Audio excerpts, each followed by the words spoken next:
Hello viewers, Qatar நாட்டில் ஏற்பட்ட ஆலை வெடி விபத்தில் தமிழகத்தை சேர்ந்த 3 பேர் பலியாகியுள்ளனர் என்ற செய்தி அறிந்த முதல்வர் விஜய் அவர்கள் ஆழ்ந்த இரங்கல் தெரிவித்துள்ளார்.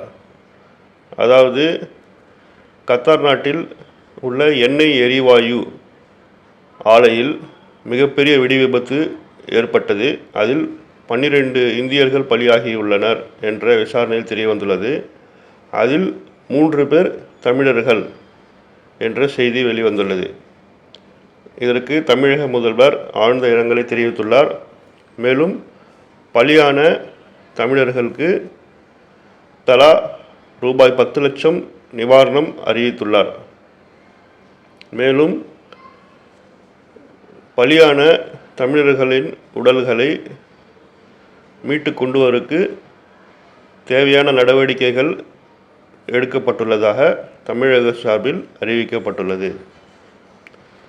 அதாவது, கத்தார் நாட்டில் எண்ணெய் எரிவாயு ஆலையில் மிகப்பெரிய வெடி விபத்து ஏற்பட்டது.